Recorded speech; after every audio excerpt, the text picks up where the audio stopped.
Hello guys, কেমন আছো সবাই? আশা করি সবাই ভালো আছো। তো আজকেও চলে এলাম একটা মিনি। তো সবাইকে গুড মর্নিং। তো আজকের ব্লগটা কিন্তু শুরু করতে ভালোই একটু দেরি হয়ে গেল, মানে 9:30টার মতো। তো এই দিকে দেখো, এটা আমাদের হচ্ছে পিছন পাক, মানে পিছন পাশে অ্যালোভেরার গাছ লাগানো হয়েছে।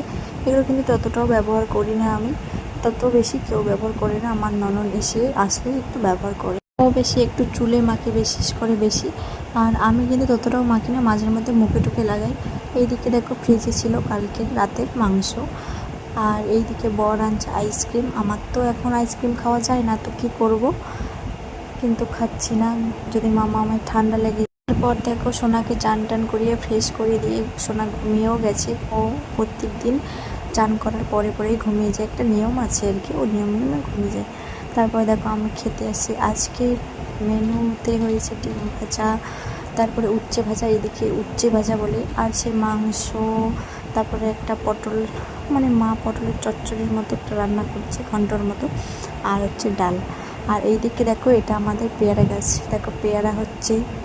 আর এই দিকটা আমাদের সামনে, গাছটা হচ্ছে রান্নাঘরের সামনে।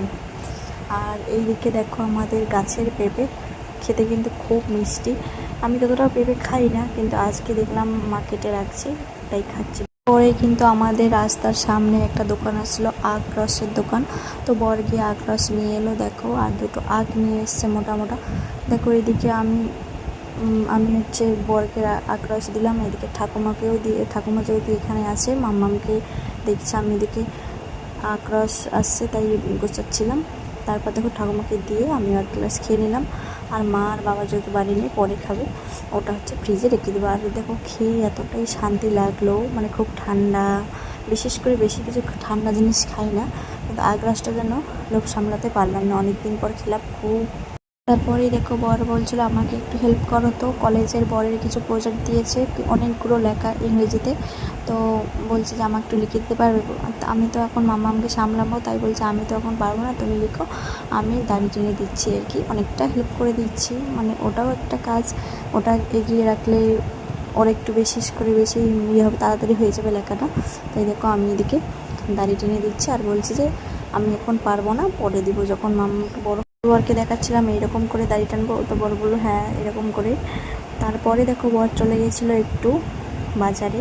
তারপরে দেখো, হালকাতা নিয়ে আসছে, কিছু একটা কাজে গেছিলো, হালকাতা নিয়ে এসে এখানে মিষ্টিটা ফ্রিজে আমি রেখে দিচ্ছি, যেহেতু এখন প্রচুর গরম, ফ্রিজে সব কিছু জিনিস রাখতে হবে, তো ফ্রিজে রেখে দিচ্ছি।